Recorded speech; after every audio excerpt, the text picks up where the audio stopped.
waves of indiscriminated Russian strikes across Ukraine, including the largest ballistic missile attack so far on the 18th and 19th of July, causing scores of civilian casualties and extensive damage to residential areas and civilian infrastructure in Kiev and many other parts of the country, including the Black Sea. Between 17th and 20th of July, nearly 60 civilians were killed and around 370 were injured. Among the targets was a recreation park in Odessa, and children was once more again among the victims.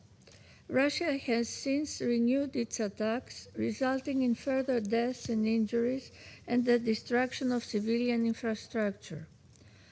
Most recently, the honorary consulate in Latvia, in Sloviansk, was attacked and severely damaged. Diplomatic and consular premises should never be targeted. We strongly condemn the clear violation of the Vienna Convention on Consular Relations and stand in full solidarity with Latvia and Ukraine. Our thoughts are with those affected by these attacks. We also stand in solidarity with Romania over the repeated incursions of drones into Romania's airspace. Any violation of the airspace and territorial integrity of a sovereign state constitutes a clear breach of international law and is unacceptable. Over the past few months, Russia has significantly increased its use of ballistic missiles and glide bombs against densely populated areas, along with the scale and intensity of these attacks with devastating consequences. Civilian casualties from such attacks rose by 60% compared to 2025. This war has a particular impact on women and girls, with the respective casualties increasing significantly by 34% this year. We join UN Women in calling for an urgent end to the violence and for the gender-responsive humanitarian assistance. Mr. President, this Council has convened repeatedly in recent months due to Russia's attacks. But every new strike is further reason to prevent the current status quo of this war from becoming the norm. The international community must not become desensitized to the suffering of the Ukrainian people. Greece strongly condemns the latest pattern of attacks by Russia and calls for urgent de-escalation. We also deplore the increasing trend of repeated strikes against UN agencies in Ukraine, including WFP, WHO, and UNICEF, affecting the delivery of life-saving assistance to civilians impacted by this war. We reiterate that all parties must strictly comply with their obligations under international law. Any allegations of violations must be investigated and those responsible must be held accountable. On another note, and in view of the latest intensification of attacks against ships and port infrastructure in the Black Sea, we underline the importance of upholding maritime security, freedom of navigation, and respect for the law of the sea. Mr. President, the answer to the recent escalation is simple. It has been staring us in the face since the beginning of the US-led peace initiative and Ukraine's own agreement. An immediate, full and unconditional ceasefire, creating the conditions for a resumption of direct peace talks toward a negotiated settlement based on international law and the principles of the UN Charter. Greece reaffirms its unwavering support for the sovereignty, independence, and territorial integrity of Ukraine within its international recognized borders. We call on the Russian Federation to end its attacks, withdraw its forces from the international recognized territory of Ukraine, and engage in good faith efforts towards a comprehensive, just, and lasting peace. Greece, along with its partners, will continue to stand with the Ukrainian people in the fight for a sovereign and independent future. I thank you. Je remercie la représentante de la Grèce pour sa déclaration. Je donne à présent la parole à la représentante du Royaume-Uni. Thank you, Mr. President, and thank you to Director Gauthier and to Acting Assistant Secretary-General Ratoué for their briefings. As we've heard today, Russia continues to escalate in its violence against Ukraine. Russia's on track to fire well over 300 missiles at Ukraine in July, a grim war record. Around half have been directed at Kyiv alone, and the consequences are clear in the rising civilian casualty figures, but also in Russia's continued attacks on civilian and commercial infrastructure. On the 19th of July, 3 cruise missiles struck a cargo ship carrying grain from Odessa, killing 10 civilians. On the 24th of July, further attacks killed and injured civilians in Kyiv and damaged the Latvian honorary consulate in Sloviansk. And Russia's reckless actions have also resulted in repeated drone incursions into Romania over the past 4 days. The United Kingdom stands in full solidarity with Ukraine, as well as with Latvia and Romania. Russia seeks to draw a parallel between its sustained bombardment of Ukrainian cities, its illegal and brutal occupation of Ukrainian territory, and Ukraine's efforts to defend itself. But there is no equivalence. Ukraine is exercising its Article 51 right to self-defense under the UN Charter. And we welcome the announcement on the 13th of July of the Anti-Ballistic Missile Coalition, which will help Ukraine better protect civilians from Russian attacks. As the General Assembly has declared repeatedly, Russia's invasion is a violation of international law. And for what benefit? Russia now spends more on compensation for the families of dead soldiers than it does on salaries for the living. Civilians are queuing for fuel across Russia. 42% of refining capacity has been disabled, and a country with some of the largest oil reserves in the world is now importing fuel. Growth has fallen, the deficit has doubled, and the real incomes of ordinary Russians continues to decline. I urge Russia to heed global calls for an immediate, unconditional and comprehensive ceasefire.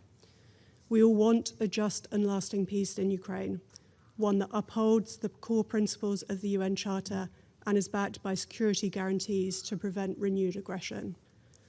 Colleagues, as my Prime Minister has made clear ahead of his meeting today with President Zelensky, the United Kingdom remains resolute in its unwavering and its commitment to Ukraine. Thank you. Je remercie la représentante du Royaume-Uni pour sa déclaration et je donne à présent la parole au représentant des États-Unis. Thank you, Mr. President. Thank you, Ms. Goto and Mr. Ratouate. Russia's ballistic missile and drone strikes between July 18 and 19 reportedly killed several people and injured dozens more. One of those missiles struck a civilian grain ship in the Black Sea, killing 10 crew members from India and Syria. Those casualties and countless other deaths could have been avoided had Russia answered President Trump's call to negotiate an end to this war. As we have said before, there is no military solution to this war. Both Ukraine and Russia must return to the negotiating table. Far too much blood has been spilled. The world is paying a heavy price because of this war. It must end.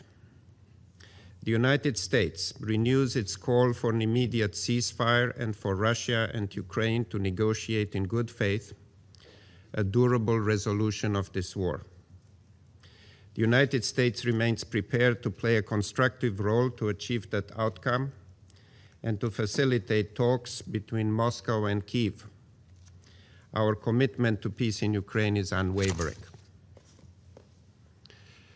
Finally, I must point out that there is a member of this council that will feign moral outrage and pretend to lecture the rest of us about every topic, whether it's about the very conflict we're discussing yet again today, or even those unrelated to international peace and security, like human rights. That is why we walked out during France's intervention. This disingenuous grandstanding is tiresome, but we have tolerated it out of a sense of camaraderie and mutual respect as P5 members. We have stood by this member state through every conflict in which their freedoms have been imperiled. And today, I remind them that it is the United States that remains the beacon of liberty for the world. As such, we will not be affording them the benefit of listening to their politicized drivel until they renounce their condescending and disrespectful rhetoric and behave in a manner commensurate with their seat on this council. I thank you. Je remercie le représentant des États-Unis pour sa déclaration. Je donne à présent la parole à la représentante de la Fédération de Russie. Господин председатель, киевский режим продолжает свои террористические атаки по мирным россиянам. Ночью с 24 на 25 июля украинские БПЛА ударили по туристической базе в Запорожской области, в результате чего погибли 12 человек, 5 из которых – дети. Ранены 19 человек. В тот же день в результате ракетного обстрела по одному из предприятий города Кирова погибло 6 человек, 26 пострадали. 20 июля был атакован пассажирский автобус на трассе Белгород-Шебекино. В результате удара дрона 4 женщины и 16-летний подросток погибли. 27 человек получили ранения. За период с 13 по 19 июля от обстрелов украинских нацистов пострадали 433 мирных жителя России. Ранены 364 человека, включая 12 детей. Погибли 69 человек, в том числе 2 ребенка. Всего по гражданским объектам на российской территории ВСУ выпустили 7168 боеприпасов.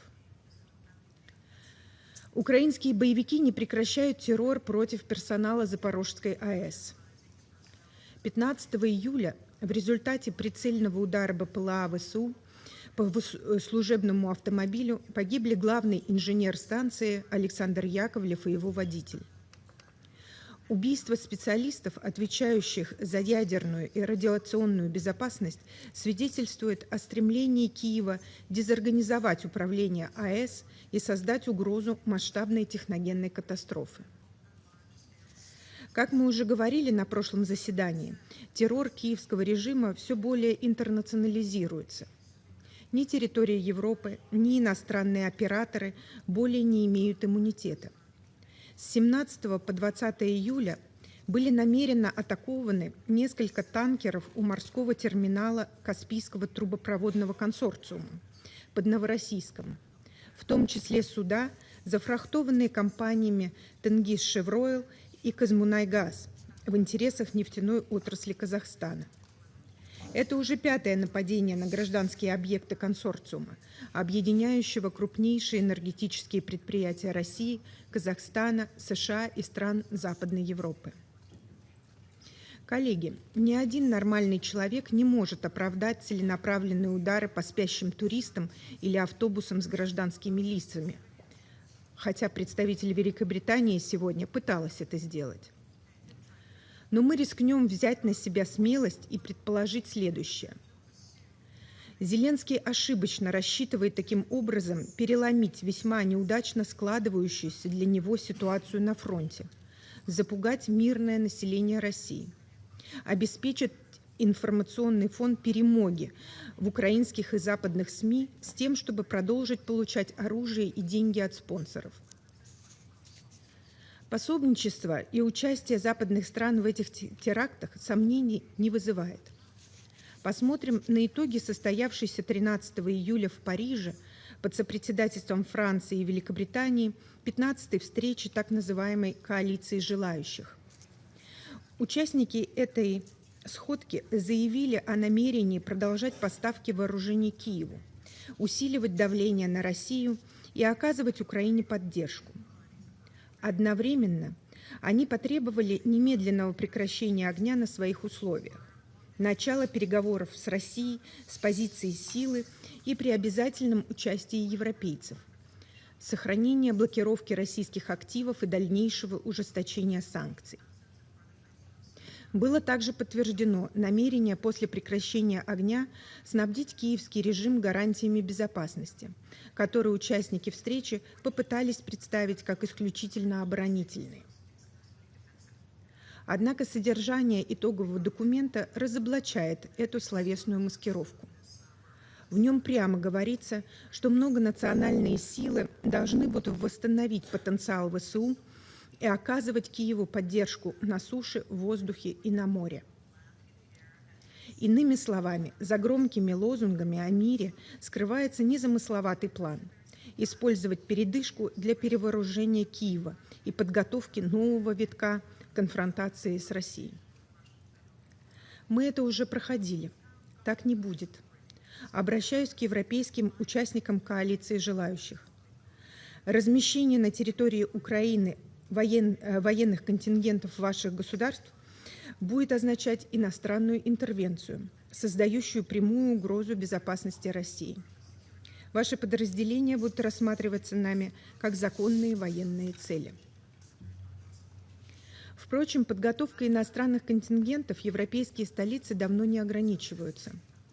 На той же сходке было объявлено о создании антибаллистической коалиции с участием 9 государств. Под прикрытием заверений об исключительно оборонительном характере инициативы европейцы намерены объединить свои ВПК, расширить производство вооружений на Украине и использовать ее территорию в качестве испытательного полигона. Показательно, что сразу после встречи президент Макрон объявил о передаче лицензий на производство крылатых ракет «Скальп», зенитных ракет «Астер-30» для ЗРК «САМП-Т» и управляемых авиационных бомб «Асм-Хаммер». Это со всей очевидностью демонстрирует лицемерие коалиционеров. За разговорами об обороне скрывается курс на расширение дальнобойного арсенала Киева и дальнейшую эскалацию конфликта с Россией. Отдают ли они себе отчет, к чему это ведет их собственные страны? Это большой вопрос. Однако, господин председатель, они прекрасно знают, что это значит для украинцев. Ведь цинизм западных покровителей Киева не имеет границ. Под все эти военные планы Зеленский предоставит инфраструктуру и, главное, свое население. Простые граждане Украины – расходный материал для продолжения войны против России до последнего украинца. Евросоюз согласовал для Киева многомиллиардный кредит при условии, что будет решена проблема дефицита военнослужащих. А это возможно осуществить лишь путем ужесточения мобилизации и снижения призывного возраста. Причем сами украинцы за интересы коррупционного режима в Киеве умирать не хотят. На Украине развернута настоящая охота на мужчин призывного возраста. Жертв вылавливают на улице и вытаскивают из транспорта, незаконно врываются в частные дома и квартиры, а затем насильно отправляют на фронт. Оказывающих сопротивление жестоко избивают, в том числе до смерти. До какого безумия эта мобилизационная вакханалия довела украинское общество, показали недавние события во Львове.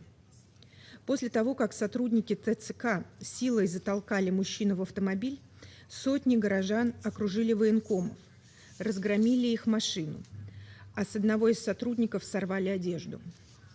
Людей довели до такого отчаяния, что они уже готовы голыми руками растерзать людоловов из ТЦК. Даже представитель украинской власти, омбудсмен Дмитрий Лубенец, не выдержал и заявил, я цитирую, «Общество превращается в своеобразный суд Линча и практически достигло точки кипения». Волнуют ли страны Запада права человека на Украине? Конечно, нет. Ведь они уже оплатили жизни этих рабов своими миллиардами и считают это неплохой финансовой сделкой. Европейские члены СБ опять промолчат о происходящем. Полным молчанием они обойдут и заявление новоиспеченного главкома ВСУ Дропатова о том, что, цитирую, «российская нация не имеет права на существование». Кроме нас, никто из членов Совета по-прежнему не видит в этом откровенного неонацизма. Показательно, что именно людям с такими убеждениями Запад желает победы. Они продолжают твердить о неком переломе на фронте, однако отказываются видеть простую логику. Если это так, то почему Зеленский вынужден сейчас менять министра обороны и главнокомандующего? Это сознательная дезинформация или самовнушение? В любом случае, столкновение созданной ими иллюзии с реальностью неизбежно. А реальность такова, что российская армия шаг за шагом расширяет зону контроля, срывает переброску резервов, нарушает снабжение ВСУ и последовательно выводит из строя объекты, обеспечивающие украинскую военную машину. Попытка оспорить, например, взятие российскими вооруженными силами Константиновки кончилась для киевских пропагандистов тем, что военные, отправленные туда с флагом и портретами Зеленского и Сырского, были взяты в плен. Иллюзии не случилось, но реально два этих конкретных украинца остались живы. В ночь с 18 на 19 июля ВС России нанесли массированный удар высокоточным оружием и ударными БПЛА по предприятиям украинского ВПК и военной логистики в Киеве, Киевской и Одесской областях. В Киеве поражены предприятия «Радионикс», «Спецоборонмаш», «Меридиан» и «Оклайн», задействованные в производстве компонентов ракет «Фламинго», FP-7, FP-9 и «Нептун-МД», ремонте авиационных систем, а также изготовлении и хранении беспилотников. Удары также нанесены по сортировочному терминалу Новой почты и логистическому центру в Тарасовке, которые использовались для доставки и распределения продукции двойного назначения и комплектующих для БПЛА. В порту Южный уничтожены резервуары СГСМ, предназначенные для обеспечения ВСУ.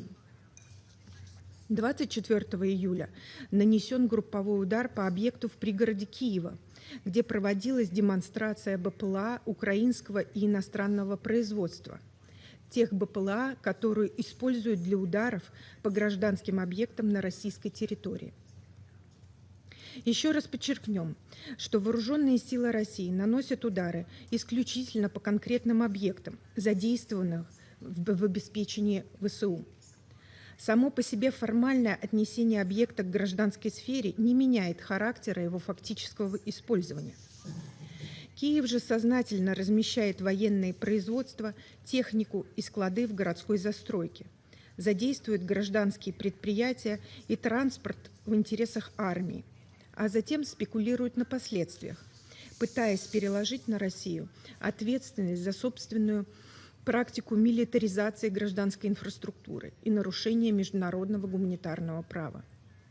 Это подтверждают многочисленные кадры с вторичной детонацией объектов, как это было в пригороде Киева Вишневом или на судах в Черном море. В заключение хотели бы подчеркнуть, что Россия своих планов не меняет и продолжит отвечать на те боевые действия, которые развязал киевский режим при поддержке Запада в отношении юго-востока Украины и против России. Ни на какие псевдодоговоренности, не учитывающие национальные интересы России, мы не пойдем. Реалистичных же предложений по-прежнему не просматривается. Поэтому продолжим добиваться заявленных целей и задач специальной военной операции. Я благодарю за внимание. Je remercie la représentante de la Russie pour sa déclaration. Je passe à présent la parole à la représentante de la Colombie. Gracias, señor presidente. Colombia agradece la convocatoria de esta sesión y la información presentada por la señora Kayoko Goto, directora para Europa, Asia Central y las Américas del Departamento de Asuntos Políticos y de Consolidación de la Paz y de Operaciones de Paz, y por el señor Indrika Ratuete, subsecretario general en funciones de asuntos humanitarios y coordinador adjunto del socorro de emergencia. Deseo además saludar a las delegaciones que nos acompañan en la sesión de hoy. Mi país lamenta profundamente la persistencia de las hostilidades en Ucrania y su impacto devastador sobre la población civil. Los recientes ataques contra hospitales, infraestructura civil, infraestructura portuaria y bienes claramente identificados de Naciones Unidas y de organizaciones humanitarias son inaceptables y deben ser rechazados de manera inequívoca. Además de agravar el sufrimiento de la población civil, los ataques contra la infraestructura portuaria amenazan las cadenas de suministro de alimentos y ponen en riesgo la seguridad alimentaria mundial. Reiteramos nuestro llamado a todas las partes a cumplir plenamente sus obligaciones en virtud del derecho internacional, en particular del derecho internacional humanitario, y a garantizar la protección de la población civil, del personal humanitario y de la infraestructura indispensable para la asistencia humanitaria y el bienestar y supervivencia de la población. En ese contexto, Colombia desea reconocer la labor del personal humanitario y de las agencias de Naciones Unidas que, pese a las difíciles condiciones de seguridad, continúan llevando asistencia vital a las comunidades más afectadas por el conflicto. Los convoyes humanitarios que han logrado llegar a zonas cercanas a la línea del frente demuestran que, incluso en medio de la confrontación, aún es posible preservar espacios de humanidad. Este espacio debe ser protegido, como lo exige el derecho internacional humanitario. Garantizar un acceso humanitario seguro, rápido, sostenido y sin obstáculos reduce el sufrimiento de la población civil y contribuye a crear las condiciones mínimas para que la diplomacia pueda abrirse camino. Señor presidente, Colombia toma nota de las manifestaciones de disposición al diálogo expresada por las partes en diversos escenarios en los últimos meses. Sin embargo, estas señales deben traducirse en acciones concretas y verificables de desescalada, incluido un cese de hostilidades inmediato, real y efectivo. La voluntad de avanzar hacia una solución negociada no puede medirse únicamente por declaraciones, debe reflejarse en decisiones concretas que reduzcan la violencia, protejan a la población civil y preserven el espacio humanitario. Al mismo tiempo, Colombia subraya que toda solución política debe desarrollarse dentro del marco de la Carta de Naciones Unidas y del derecho internacional.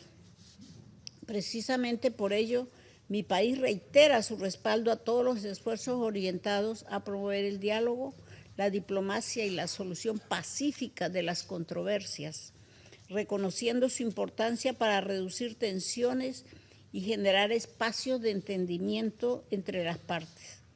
Valoramos asimismo el papel constructivo desempeñado por aquellos estados que, mediante canales diplomáticos y de confianza, han contribuido a lograr avances, incluyendo acuerdos humanitarios y retorno de menores a sus familias, entre otras medidas orientadas a aliviar el sufrimiento derivado del conflicto. Señor presidente, la paz comienza con decisiones y acciones que permitan reconstruir la confianza entre las partes. La intención de avanzar hacia una solución negociada, pacífica y duradera debe estar acompañada de esfuerzos que permitan reconstruir las vidas de las comunidades afectadas para vivir con seguridad y dignidad, de conformidad con los principios de la Carta de las Naciones Unidas y del derecho internacional. Muchas gracias. Je remercie la représentante de la Colombie pour sa déclaration. Je donne à présent la parole au représentant du Panama. Gracias, señor presidente. Agradecemos a la señora Kayoko Goto, directora para Europa, Asia Central y las Américas del Departamento de Asuntos Políticos y de Consolidación de la Paz, y al señor Indrika Ratwat, secretario general adjunto interino de OCHA, por sus valiosos aportes sobre el conflicto en Ucrania, que continúa intensificándose. Reconocemos la participación de las distinguidas delegaciones que nos acompañan en sala. Desde el 1 de enero de 2025, el Consejo de Seguridad ha celebrado 33 reuniones sobre la situación en Ucrania. Sin embargo, pese a la intensidad y la frecuencia de nuestras deliberaciones, aún no hemos logrado resultados concretos que permitan vislumbrar un camino creíble hacia el fin del conflicto. Tras más de 4 años de guerra, cabe preguntarnos cuántas reuniones más de este Consejo serán necesarias para convencer a las partes de una realidad ineludible. Este conflicto no tendrá solución militar. Mientras tanto, el costo humano continúa acumulándose. Las cifras de civiles muertos, heridos y desplazados siguen devastadoras, al igual que el número de bajas de militares en el conflicto. La asistencia humanitaria continúa siendo objeto de ataques. Lamentablemente, hemos recibido informes de daños sufridos en varios almacenes de suministros humanitarios, entre ellos en instalaciones del Programa Mundial de Alimentos en Dnipro, así como en depósitos de la Organización Mundial de la Salud y del Fondo de las Naciones Unidas para la Infancia en Kiev. Asimismo, lamentamos el ataque contra el Consulado Honorario de Letonia en Sloviansk.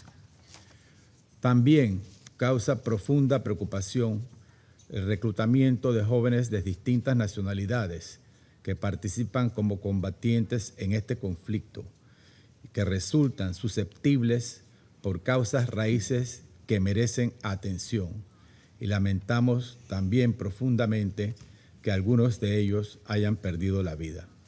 Señor presidente, las violaciones del derecho internacional y el derecho internacional humanitario se han convertido en una constante, en una costumbre. Panamá reitera su más firme llamado e implora a las partes que alcancen un cese al fuego inmediato, completo y duradero, como paso indispensable para abrir el camino hacia una paz justa y sostenible. Ya es hora de demostrar voluntad política y el compromiso genuino necesario para alcanzar un acuerdo que ponga fin a un conflicto que nunca debió comenzar, que debió haber terminado hace mucho tiempo y que ha impuesto un costo humano insoportable al tiempo que continúa erosionando la paz y la seguridad internacionales. Muchas gracias. Je remercie le représentant du Panama pour sa déclaration. Je donne à présent la parole à la représentante du Bahreïn. السيد الرئيس، بداية أتقدم بالشكر للسيدة كايوكو غوتو، مديرة شعبة أوروبا وآسيا الوسطى والأمريكتين في إدارة الشؤون السياسية وبناء السلام وإدارة عمليات السلام، والسيد أندريكا راتت واتي، القائم بأعمال الأمين العام المساعد للشؤون الإنسانية ونائب متنسق الإغاثة في حالات الطوارئ، على إحاطتيهما القيمتين. كما أرحب بجميع المشاركين في جلسة اليوم. السيد الرئيس، تعرب مملكة البحرين عن بالغ القلق إزاء ما تشهده الحرب في أوكرانيا من اتساع نطاق الدمار وتفاقم المعاناة الإنسانية التي يدفع ثمنها المدنيون الأبرياء، وتؤكد على ضرورة الالتزام الكامل بالقانون الدولي والقانون الدولي الإنساني، ولا سيما المبادئ المتعلقة بحماية المدنيين والأعيان المدنية وضمان احترامها في جميع الأوقات، والحاجة الملحة للتوصل إلى وقف شامل ومستدام لإطلاق النار. في هذا السياق تدعو مملكة البحرين جميع الأطراف إلى اتخاذ خطوات فورية لوقف التصعيد وحماية المدنيين من ويلات هذا النزاع، والعمل بحسن نية للتوصل إلى وقف لإطلاق النار بما يضع حداً لمزيد من إراقة الدماء والمعاناة الإنسانية.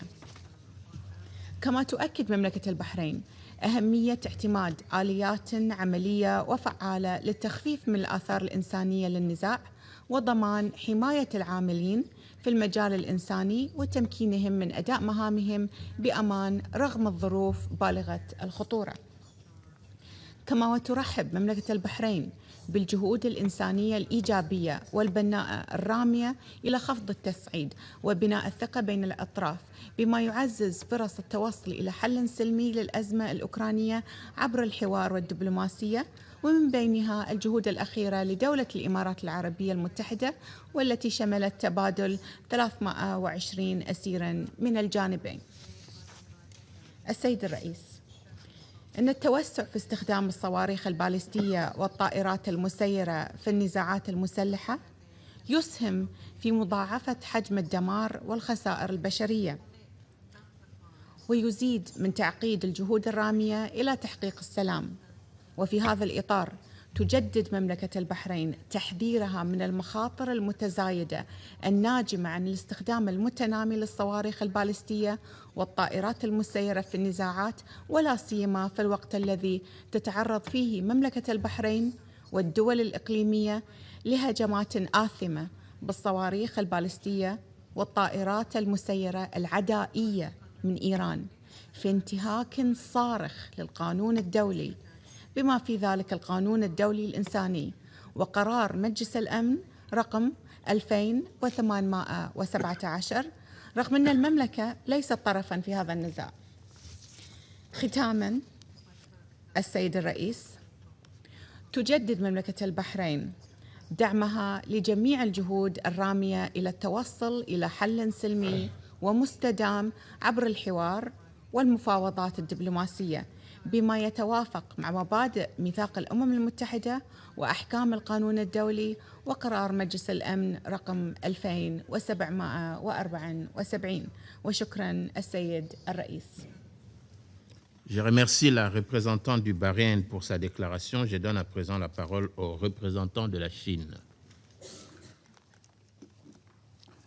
主席，我感谢后藤司长、拉特瓦特代理助理秘书长的通报。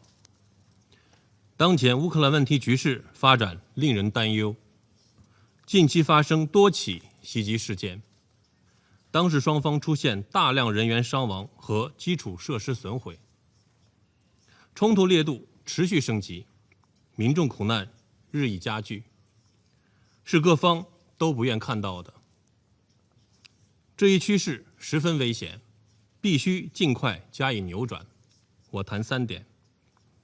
第一，当务之急是实现停火止战。近期形势再次表明，冲突对抗没有赢家，战事升级只会给民众带来更沉重的苦难。早日停火止战符合当事方根本和长远利益，也顺应国际社会共同期待。中方敦促停止任何针对平民的袭击，呼吁当事方保持冷静克制，严格遵守国际人道法，保护平民和民用基础设施安全，全力推动局势降温，为早日实现和平争取希望。第二，根本之道是坚持对话谈判。当前主要各方立场存在很大分歧，谈判之路艰难曲折，但历史证明，任何冲突都只能通过谈判解决。只要谈起来，坚持谈下去，和平就有希望。中方呼吁有关各方保持接触，展现政治意愿，在对话中增进互信，在谈判中积累共识，争取达成全面、持久、有约束力的和平协议。第三，长远之计是寻求共同安全。俄罗斯、乌克兰和欧洲各国是搬不走的邻居，实现和睦相处、寻求共同安全是唯一现实选择。中方呼吁相关各方摒弃冷战思维和阵营对抗，践行共同、综合、合作、可持续的安全观，妥善解决彼此合理安全关切。在充分、完整、全面遵循联合国宪章原则基础上，消除危机根源，推动构建均衡、有效、可持续的地区安全架构，实现地区长治久安。主席，中方在乌克兰问题上的立场一以贯之，始终以习近平主席提出的4个应该为根本遵循。我们认为，各国主权和领土完整都应该得到尊重，联合国宪章宗旨和原则都应该得到遵守，各国合理安全关切都应该得到重视，一切有利于和平解决危机的努力都应该得到支持。中方坚定支持停火止战，同俄罗斯、乌克兰等有关各方保持密切沟通，积极开展穿梭外交，以自己的方式做了很多劝和促谈工作。中方愿同国际社会一道，继续为推动危机的政治解决发挥建设性作用。谢谢主席。Je remercie le représentant de la Chine pour sa déclaration. Je donne à présent la parole au représentant de la Somalie. Thank you, Mr. President. At the outset, we thank Director Goto and Acting ASG Ratwati for their briefings. As we gather here again, we remain deeply concerned by the ongoing hostilities and the continued worsening of this humanitarian and security situation in Ukraine. Recent developments demonstrate that the longer this conflict continues, the longer human suffering is prolonged and the prospect for sustainable peace diminished. Mr. President, we are deeply troubled by the continuous escalation of military actions, including those targeting civilian and civilian infrastructure. The protection of civilian and civilian infrastructure are non-negotiable obligations enshrined in international humanitarian law. In this regard, we call on all parties to strictly adhere to their obligations under international law and international humanitarian law, and to protect schools, hospitals, and homes. Mr. President, we are convinced that there is no military solution to this protracted conflict. Diplomacy and dialogue are the only viable means to bring this crisis to an end. We reiterate that all parties must prioritize de-escalation, exercise utmost restraint, and commit to an immediate and comprehensive ceasefire. Mr. President, while we note the complex challenges surrounding the diplomatic engagement, we acknowledge the high-level contacts and discussions aimed at exploring pathways toward peace. We encourage all international efforts and bilateral engagement that seek to build trust and establish constructive path toward de-escalation of hostilities. A durable and just resolution must address the underlying root causes of the conflict and fully be consistent with the purpose and the principles of the United Nations Charter. Lasting peace will require compromise, confidence-building measures, and a shared vision of common and sustainable security. In closing, Mr. President, my delegation reaffirms its unwavering support for all diplomatic efforts to achieve a resolution that restores peace, security, stability in the region. The people of Ukraine and all those affected by this conflict deserve peace, prosperity, and dignity. I thank you. Je remercie le représentant de la Somalie pour sa déclaration. Je donne à présent la parole au représentant du Libéria. Thank you. Thank you, Mr. President. I join in thanking the briefers for their qualified insights. Liberia takes the floor in a dual capacity. As an elected member of this council and as the world's leading flag state, representing over 300 million gross tons and 17% of global merchant shipping.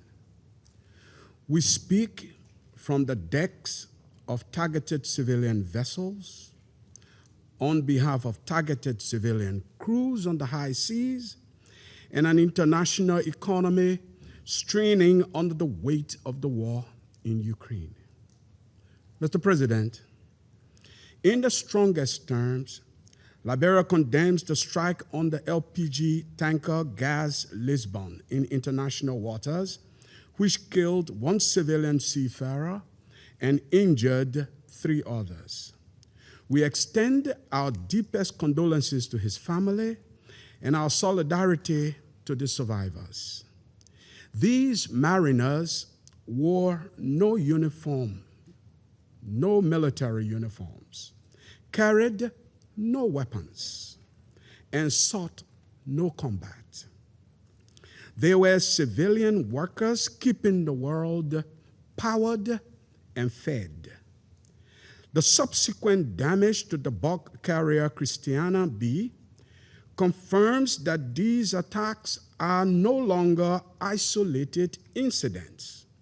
They represent a systematic and concerning threat to global maritime commerce.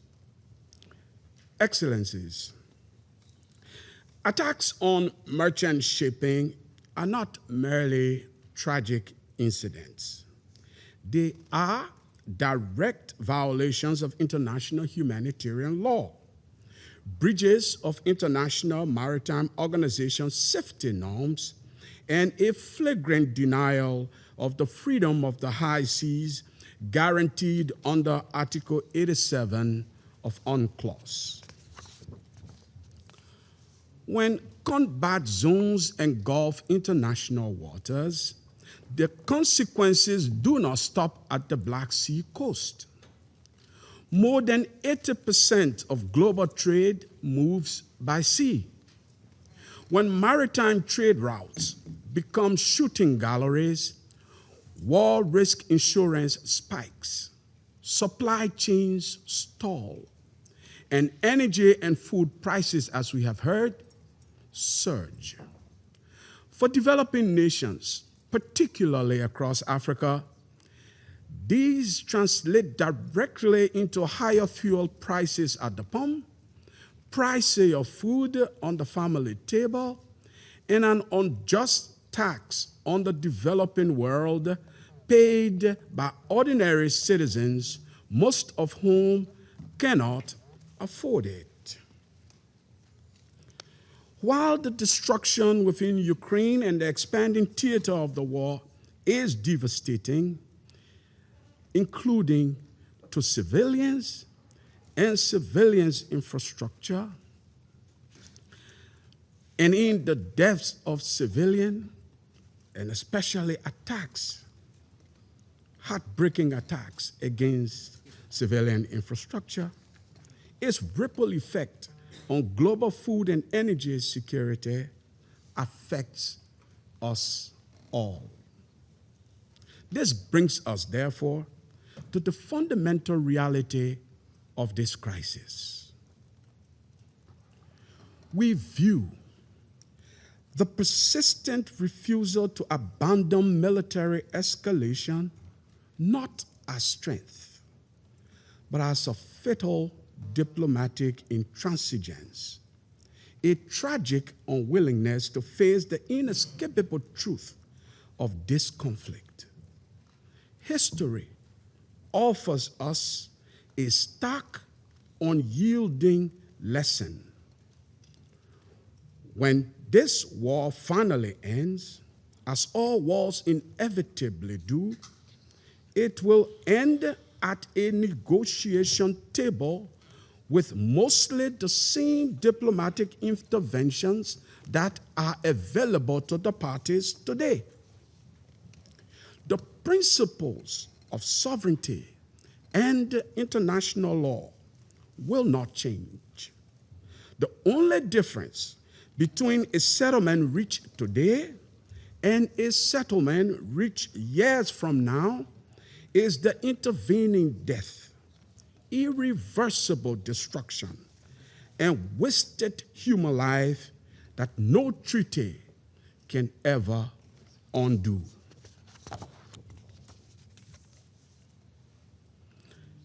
Every day of delay, therefore, adds nothing to the ultimate compromise it merely expands the graveyard. Excellencies, the world cannot afford an indefinite war of attrition, nor can we accept the premise that a lasting solution can be achieved on the battlefield alone. Military victories, as Liberia painfully learned, are fleeting and blood-soaked. A negotiated peace rooted in international law is sustainable and enduring. Under the leadership of the Democratic Republic of the Congo this month, this council has focused on Chapter 6 mechanisms for the peaceful settlement of disputes. That focus must now move from mere debates in this chamber to concrete action across global hotspots, including the war in Ukraine. Therefore, Liberia calls for an immediate, durable ceasefire, accompanied by urgent operational de-escalation, including demilitarized maritime safety corridors for commercial energy and green routes, and a renewed commitment to diplomatic talks. Specifically, Mr. President, Liberia urges all parties to, one, agree to an immediate ceasefire and engage in direct high-level peace negotiations. Two, uphold international humanitarian law and UNCLOS Article 87 by guaranteeing the safety of civilian mariners and commercial vessels. Three, preserve unhindered freedom of navigation through established maritime safety zones in the Black Sea. And four, cooperate fully with an impartial international investigation into attacks on civilian shipping. Mr. President, the oceans are the arterial system of global commerce and human survival. They must never become collateral victims of war. The Security Council, therefore, must act with unified resolve. Let us help silence the guns on land so that we may restore safety on the seas and deliver the peace that the international community demands, the people of Ukraine desire, and the people of Russia, I am sure, need. I thank you for your kind attention. Je remercie le représentant du Libéria pour sa déclaration. Je vais maintenant faire une déclaration en ma qualité de représentant de la République démocratique du Congo. Plutôt, nous donnons la parole au Pakistan. Thank you, Mr. President. I would also like to thank Director Kayoko Goto and ASG Indrika Rathwite for their briefings. President, the continued conflict in Ukraine, particularly the escalation in intensity and frequency of attacks by the parties, is deeply concerning. We are also concerned by the reported attacks against infrastructure critical to global food and security, energy security. The ripple effect of such actions negatively impact lives and livelihoods far beyond the conflict zone, especially in the global south. Equally reprehensible is the harm to civilians and civilian infrastructure from the incessant fighting. we are alarmed by the reported targeting of humanitarian actors and associated infrastructure. President, we reiterate the call for all parties to fully abide by their international humanitarian law obligations. Violation of the widely accepted and well-established principles of IHL risks escalation, deepens mistrust, exacerbates human suffering, and further diminishes the prospect for peace. It is evident that durable peace and stability could only be achieved if the parties were to commit to an earnest, sustained, and meaningful dialogue. The quest for a military solution will only lead to more devastation, suffering, and consequences beyond the region. It is unfortunate that we are in this situation 17 months after the adoption of Resolution 2774 proposed by the US and supported by Pakistan and other Council members. That particular resolution mourned the tragic loss of life. It reiterated the principle of peaceful settlement of disputes and implored a swift end to the conflict and urged a lasting peace between Ukraine and the Russian Federation. That resolution must be implemented. We therefore underscore the need for an immediate and complete cessation of hostilities, creating space for diplomacy and resumption of dialogue. A mutually acceptable, peaceful settlement consistent with the purposes and principles of the UN Charter and corresponding to the legitimate security interests of all sides and the relevant multilateral agreements remains the only viable path. Pakistan will continue to support all endeavors aimed at achieving a just, comprehensive, durable, and peaceful resolution of this conflict. I thank you. Je remercie le représentant du Pakistan pour sa déclaration. Je vais maintenant faire une déclaration en ma qualité de représentant de la République démocratique du Congo. Distingués membres du Conseil, la République démocratique du Congo remercie Mme Kayoko Goto, directrice et responsable par intérim pour l'Europe, l'Asie centrale et les Amériques, au département des affaires politiques et de la consolidation de la paix, ainsi que M. Indri Karatouate, sous-secrétaire général par intérim aux affaires humanitaires et coordonnateur adjoint des secours d'urgence au sein du Bureau de la coordination des affaires humanitaires pour leurs exposés. Les informations qui nous parviennent sur la situation en Ukraine demeurent profondément alarmantes, alors que les premières semaines de l'année 2026 semblaient laisser entrevoir une possible accalmie et nourrir l'espoir d'une sortie de crise. Les mois qui se sont suivis n'ont malheureusement fait que confirmer l'installation durable d'une poursuite de violence qui continue d'enregistrer son lot de victimes civiles. La République démocratique du Congo demeure vivement préoccupée par la poursuite et l'intensification des hostilités, malgré les appels répétés de ce Conseil à la désescalade et à la retenue. Force est de constater que la logique militaire continue de prévaloir sur les efforts politiques et diplomatiques, pourtant indispensables à un règlement durable de ce conflit. Cette évolution ne fait qu'aggraver les conséquences humanitaires de la guerre et accroître les souffrances des populations civiles.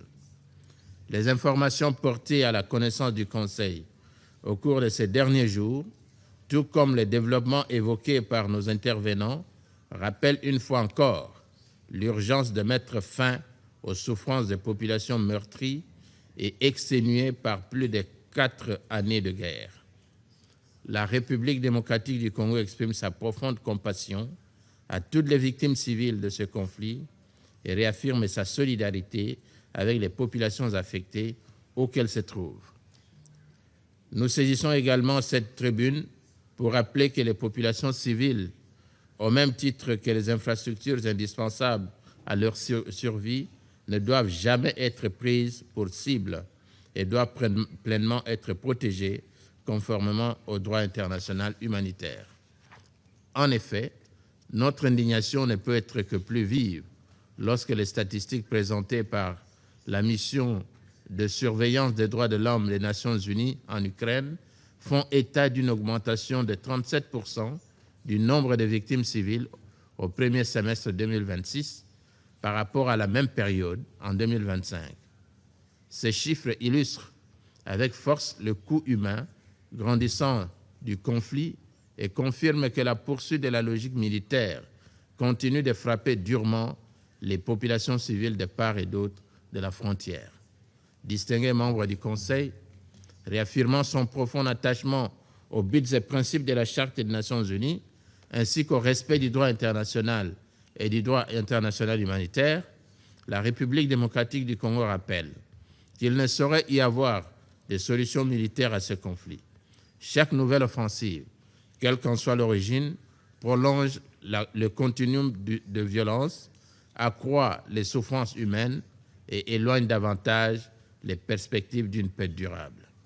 Ma délégation renouvelle par conséquent son appel à la cessation des hostilités, à la protection effective des populations civiles, ainsi que des infrastructures indispensables à leur survie, et à l'instauration d'un cessez-le-feu susceptible de créer les conditions favorables à un véritable processus politique. La République démocratique du Congo demeure consciente de la diversité des perceptions qui entourent les origines, l'évolution et les responsabilités liées à ces conflits, et rappelle toutefois que cette pluralité d'appréciation ne devrait jamais conduire à la paralysie diplomatique. En effet, ma délégation maintient qu'une paix véritable ne pourra être atteinte que si les préoccupations de toutes les parties sont entendues et examinées avec responsabilité, discernement et bonne foi, dans le strict respect de la Charte des Nations Unies et du droit international. À cet égard, ma délégation souhaite rappeler que le débat de haut niveau, organisé récemment par le Conseil sur le thème « Renforcement des mécanismes de règlement pacifique des différends » dans le prolongement de la résolution 2788. Ce débat a opportunément rappelé que la Charte des Nations Unies met à la disposition des États un ensemble d'instruments de diplomatie préventive et de règlement pacifique des différends, notamment la négociation, la médiation, la conciliation, l'arbitrage et le règlement judiciaire dont le plein recours demeure plus que jamais nécessaire. La République démocratique du Congo appelle ainsi les parties à reprendre sans délai un dialogue franc, sincère, inclusif et conduit de bonne foi avec l'appui des Nations Unies et de tous les acteurs susceptibles de contribuer de manière impartiale et constructive au rapprochement des positions. Ces efforts doivent viser l'avènement d'une paix juste, durable et mutuellement acceptable dans le respect de la souveraineté, de l'indépendance politique et de l'intégrité territoriale des États, conformément aux buts et principes de la Charte des Nations Unies. Le Conseil de sécurité ne peut se limiter à constater périodiquement la dégradation de la situation. Il lui appartient de préserver les voies de la diplomatie, de soutenir les initiatives crédibles de médiation et d'encourager toutes les démarches susceptibles de favoriser une désescalade durable. En conclusion, la République démocratique du Congo demeure convaincue que seule une solution politique permettra de mettre un terme durable à ce conflit.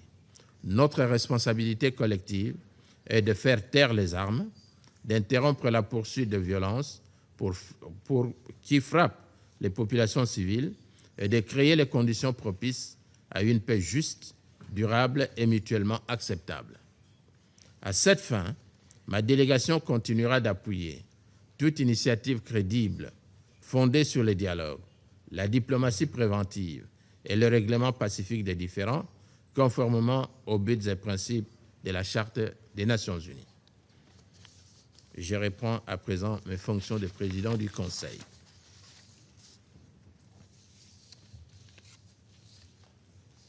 Le représentant de la France a demandé la parole pour faire une autre déclaration. Je la lui donne. Merci, Monsieur le Président. Monsieur le Président, nous fêtons cette année le 250e anniversaire des États-Unis. Et chacun sait la place que la France y a prise. Et il y a quelques jours, la Statue de la Liberté était illuminée, pas très loin d'ici. Nous avons particulièrement conscience de ce que c'est à San Francisco que la Charte a été adoptée et que les Nations Unies ont été créées avec pour objectif de travailler à la paix et la sécurité internationale, aux droits de l'homme, au développement. Tout cela, c'est l'esprit dans lequel la France travaille aux Nations Unies, au Conseil de sécurité, à l'Assemblée générale, pour préserver cette institution, son indépendance, sa capacité d'action au service de la Charte, au service des droits de l'homme et au service de la paix. Dans l'enceinte qui nous réunit et dans le débat d'aujourd'hui, notre but, c'est de continuer à travailler avec tous ceux qui portent des initiatives de paix pour que l'Ukraine retrouve la paix, la sécurité, son intégrité territoriale, sa totale souveraineté. Je vous remercie. Je remercie le représentant de la France pour sa déclaration. Je donne à présent la parole au représentant de l'Ukraine. Thank you, Mr. President. I thank the Presidency of the Democratic Republic of the Congo for convening this meeting and the delegations of Denmark, France, Greece, Latvia, and the United Kingdom for supporting our request. I also want to thank to our distinguished briefers, Director Goto and Acting Assistant Secretary General Ratwater, for providing new evidence for the war crimes that were committed by Russian Federation against Ukrainian civilians. I would like to start my statement by quoting the famous words of Robert Jackson, the chief prosecutor for the United States at the Nuremberg trials. I quote, "The wrongs which we seek to condemn and punish have been so calculated, so malignant, and so devastating that civilization cannot tolerate their being ignored, because it cannot survive their being repeated," end of the quote. Yet, it seems that the international community still tolerates the repetition of heinous war crimes committed by the Russian Federation, which cynically fabricates pretexts to justify its illegal war of aggression against Ukraine. We've just heard from the Russian representative who manufactured artificial threats to mask Russian deliberate violations of international law. It seems that there are no limitations for Moscow and no red lines for the rest of the international community. During the night of July 18th and 19th, Russia launched the largest ballistic missile attack since the start of the full-scale military aggression against Ukraine. They used 41 missiles and 125 UAVs against Kiev and the Kiev region. Russian deadly strikes were also recorded in Kharkiv, Sumy, Donetsk, Zaporizhia, and Kherson regions. On July 23rd, a Russian bomb targeted the city of Pavlograd, the Dnipropetrovsk region, killing 3 and injuring 28 people. On July 24th, 3 Russian missiles killed 11 people and injured close to 100 in Kiev region. The same day, Russia struck and destroyed the building of the honorary consulate of Latvia in Slavyansk, Donetsk region, as was mentioned by briefers and our partners here. Last Friday, a Russian drone struck a supermarket in Chernihiv, killing 2 people, including a 10-year-old girl. 25 people were injured as a result of the attack. This was not an accident or collateral damage. It was yet another cynical and barbaric act of terror against civilians. Russia continues to deliberately target places where ordinary people live, work, shop, and it demonstrates utter contempt for human life. Mr. President, Russia continues to escalate its war of aggression against Ukraine. And this is an undeniable fact, as it was also confirmed by briefers. Recently, Russia has intensified a deliberate campaign against Ukrainian grain exports and is actively attempting to block maritime trade routes in Black Sea. By doing so, Russia wants to disrupt Ukraine's ability to export agricultural products, intimidate commercial shipping, and put pressure on global food markets. Since the beginning of Russian full-scale military invasion, at least 1,054 port infrastructure facilities have been damaged. or partially destroyed. 232 civilian vessels have been damaged, and 307 civilians have been killed or injured as a result of Russian deliberate campaign of terror which targets Ukraine port infrastructure and civilian shipping. In June and July alone, Russia attacked almost 50 cargo ships. These attacks killed more than 30 people. The most recent and one of the gravest incidents occurred on 19th July, when 3 Russian cruise missiles struck the Guinea-Bissau flagged bulk carrier Golden Leo, owned by a Turkish company. The vessel was attacked while carrying Ukrainian grain through a maritime corridor. 10 people were killed, including a Ukrainian maritime pilot, while 8 crew members were rescued. The vessel posed no military threat. Yesterday, the Golden Leo sank off the coast to Odessa. On the same days, Russia attacked another foreign commercial vessel sailing under the flag of Antigua and Barbuda near Odessa, killing 1 crew member and injuring 3 others. Another civilian vessel under the flag of Republic of Marshall Islands was struck in the port of Odessa, leaving 4 crew members injured. Within less than 48 hours, Russia attacked 3 separate foreign merchant vessels operating near Ukrainian ports. Ukraine expresses its deepest condolences to the families and all seafarers and port personnel killed in these attacks. Russian attacks caused injuries among civilian and seafarers from Ukraine, Egypt, Syrian Arab Republic, and India. Thus, such attacks have an impact on interests of many members of this organization. These facts are difficult to explain as coincidence or accident. These are deliberate actions. Since 22nd July 2026, maritime exports through Ukraine's ports have been suspended as a result of Russian attacks on civilian commercial vessels. The implications of this fact are obvious, and the timing of these attacks is particularly revealing. They are taking place at the height of harvest season, when millions of tons of Ukrainian agricultural products are expected to reach global markets. According to Ukrainian authorities, since the beginning of July alone, 31 merchant vessels have come under attack. Russia understands perfectly well what their consequences for such actions may have. More than 90% of Ukraine agriculture exports pass through Black Sea ports. Such attacks put the pressure on global food markets and increase uncertainty for countries that depend on Ukrainian agricultural export. And the consequences are felt far beyond Ukraine in Europe. Millions of families in Africa, Asia, Latin America, and Middle East ultimately pay the price when the grain shipments are disrupted, transport costs increase, and commercial shipping becomes more dangerous. Mr. President, in 2022, with the help of the Secretary General Antonio Guterres and our Turkish partners, we established the Black Sea Grain Initiative. It made an important contribution to global food security.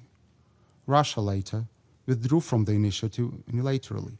Having taken that decision, it subsequently attempted to place responsibility on the United Nations and the Secretary General. We have categorically rejected such allegations. It's Russia who withdrew from the initiative by its own choice, disrupted a mechanism that benefited countries across multiple continents, and now questions the role of the institutions that helped make that mechanism possible. Delegations can assess these facts for themselves. Ukraine, in part, expresses its full support for the Secretary General and his consistent position in defense of the Charter of the United Nations, international peace, and international security. We have launched the maritime corridor in the Black Sea in order to support these efforts, while Russia continues to target them with missiles and drones. One important fact should not be overlooked. Nobody is attacking Russian grain routes, striking Russian merchant vessels, or destroying its grain terminals. Ukraine implements its right to self-defense guaranteed by the UN Charter with the caution and respect for international law. Our forces attack only Russia's military potential and facilities which support Russia's war machine. We never wanted this war. When Ukraine strikes military airfields, military bases, ammunition, and fuel facilities that support Russian war effort, the war simply returns to where it originated. On the contrary, Russia attacks Ukrainian ports, grain terminals, and commercial vessels, and expects the international community to accept such terror. Russian terror against civilians and its threats to global food security must end. The United Nations must make full use of all appropriate tools at its disposal, including those provided by international law, to put an end to attacks against civilians, restore freedom of navigation in the Black Sea, and ensure the safety and security of seafarers who continue to suffer from these attacks. Defending freedom of navigation has long been a priority for the Security Council, and we take note of its recent initiatives and resolutions addressing these actions of destructive actors threatening maritime security on important international routes. The deteriorating situation in the Black Sea also requires the urgent attention and action without further delay. And we also would welcome those good offices that would help ensure Russia's full compliance with its obligations under international law, including the law of the sea.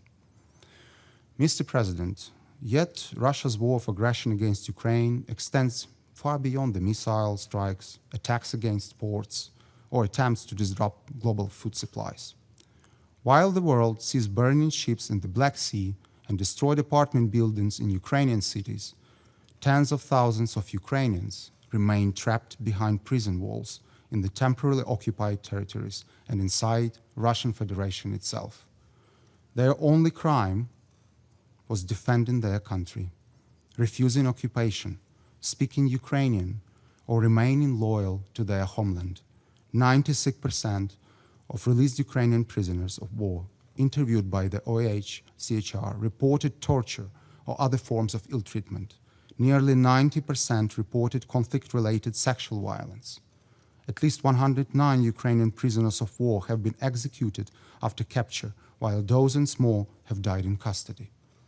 Civilian detainees have been subjected to the same machinery of abuse.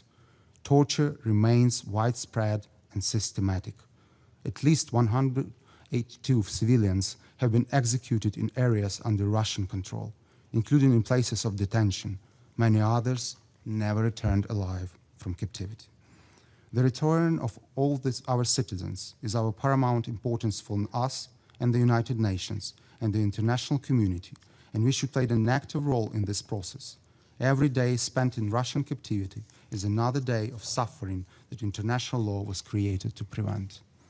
The return of every prisoner of war and every illegally detained civilian, as well as unlawfully deported Ukrainian children, must remain an international priority until the last Ukrainian comes home. Mr. President, the picture that emerges from everything we have discussed today is remarkably consistent. Whether we speak about missile strikes against residential neighborhoods, attacks against grain terminals and merchant vessels, or torture chambers hidden behind the prison walls, we are dealing with different manifestations of the same policy. As Voltaire once famously said, those who can make people believe absurdities can make people commit atrocities. This is what Russian society is going through, and those responsible bear full responsibility for these war crimes. Moscow does not cherish the lives of its own citizens, as imperial ambitions remain at the top of its agenda. All efforts by Ukraine and our allies to restore peace have been met with escalation by Russia. Everything indicates today that Russia is preparing for a new wave of mobilization, destruction, and deaths. And as President Zelensky recently indicated, Russia wants 30,000 more troops from the DPRK to support the operation. Yet another demonstration of the Kremlin's regime malicious intentions was deranged by the history lesson delivered by Russia's ruler yesterday evening. His distorted understanding of history and the world, coupled with yet another attempt to shift blame for the regime's own crimes onto others, is far more than effort to justify Russia's war of aggression against Ukraine. It is a diagnosis of an entire system that can survive only by feeding on bloodshed, suffering, and fear. Such rhetoric once again exposes the true nature of the Kremlin regime, one built on lies, violence, and imperial ambition. Thus, we call on our partners to put all efforts into real steps, which will restore comprehensive, just, and lasting peace. This requires increasing support for Ukraine, strengthening pressure on Russia, and further weakening its war capabilities. And we also echo the same request that was announced today by our partners. It's time for action, not deliberations. Thank you, Mr. President. Je remercie le représentant de l'Ukraine pour sa déclaration. Je donne à présent la parole à la représentante de l'Estonie. Thank you, President. I have the honor to speak on behalf of the Baltic states.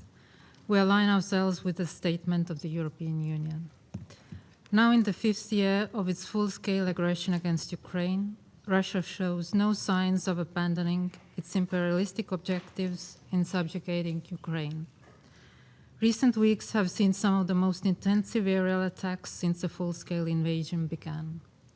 Combined missile and drone strikes hit cities across Ukraine, killing and injuring civilians and destroying homes, hospitals, schools, and other essential infrastructure.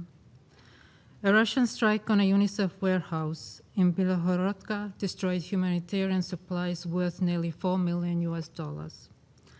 On the 24th of July, a Russian strike destroyed the premises of Latvia's honorary consulate in Slovyansk, in clear violation of international diplomatic norms.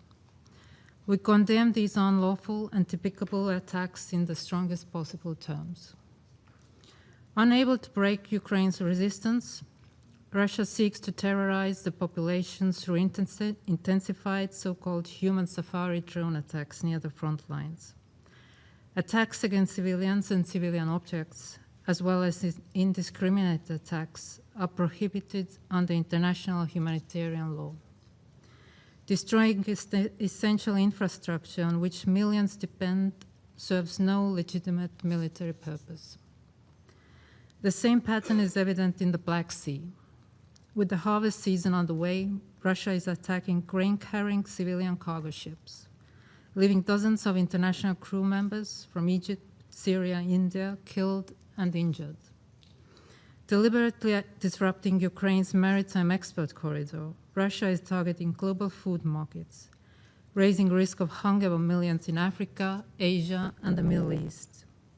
We call on this Council and the wider international community to condemn these attacks and demand that Russia cease them immediately. We also express our solidarity with Romania for the repeated drone incursions into their airspace. Russia's reckless behavior needs to stop.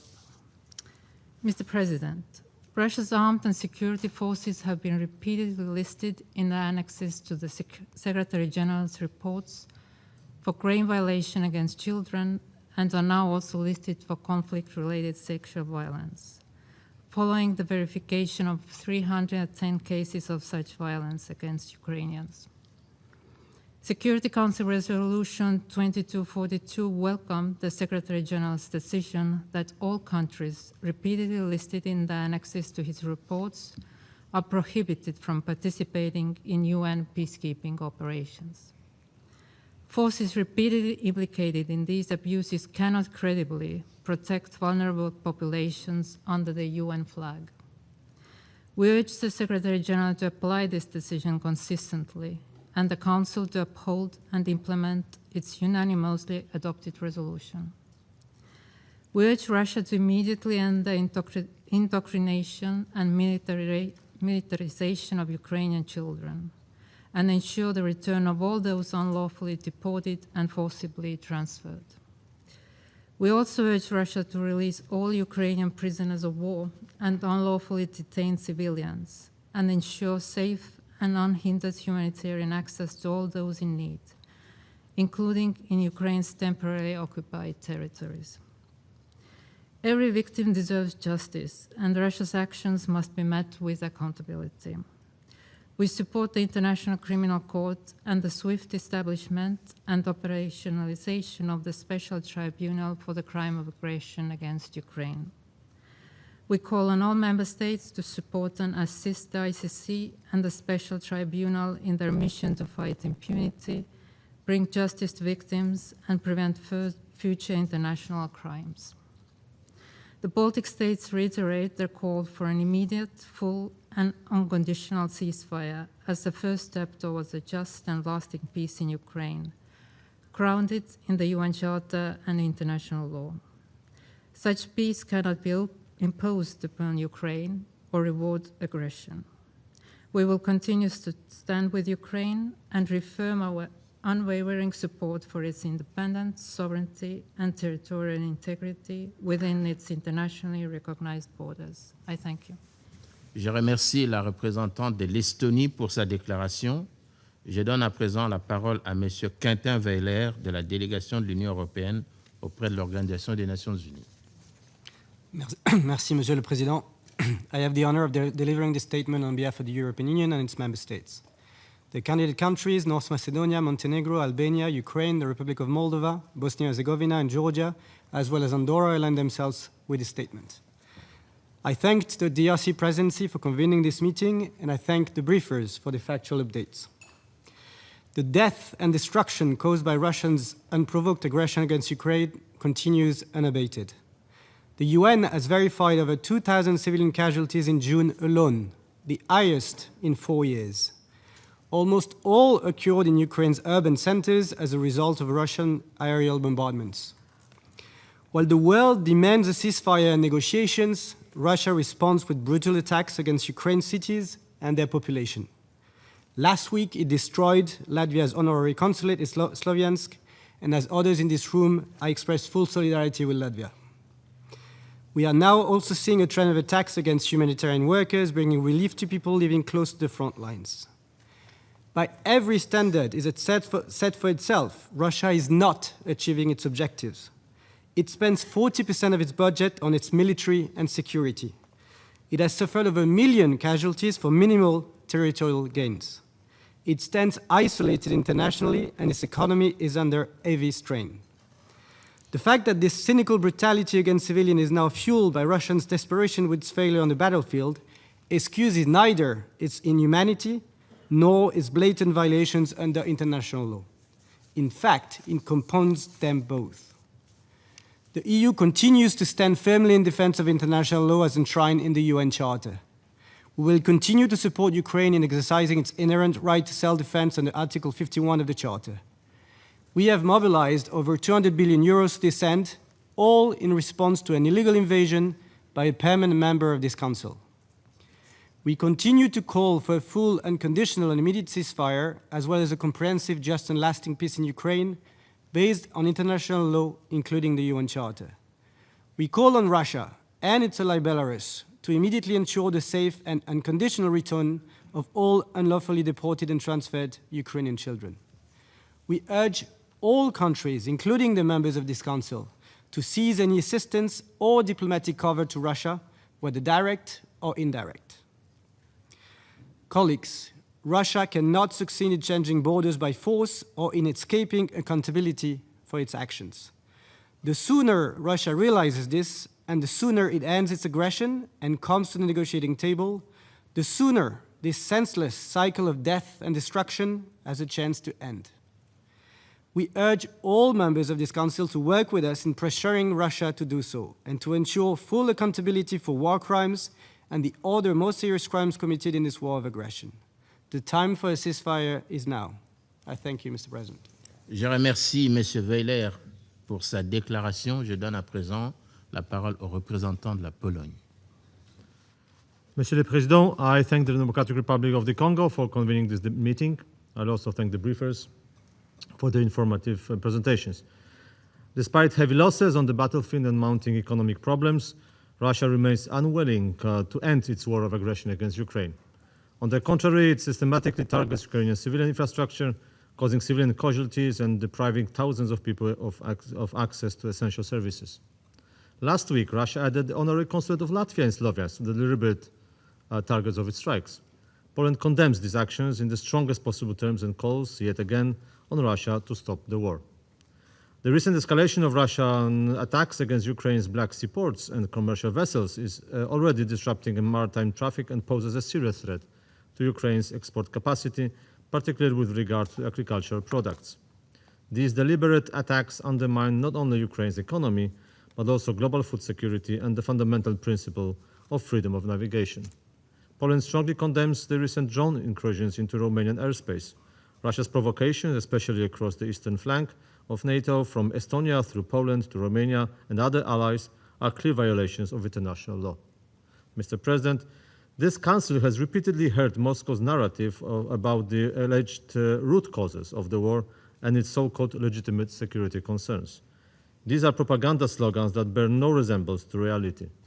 It is time to stop repeating these narratives and instead focus on the facts. Ukraine was not a NATO member in February 2022, nor was its accession imminent. Claims that Ukraine or NATO pose a threat to Russia's sovereignty were never supported by the strategic realities preceding this invasion.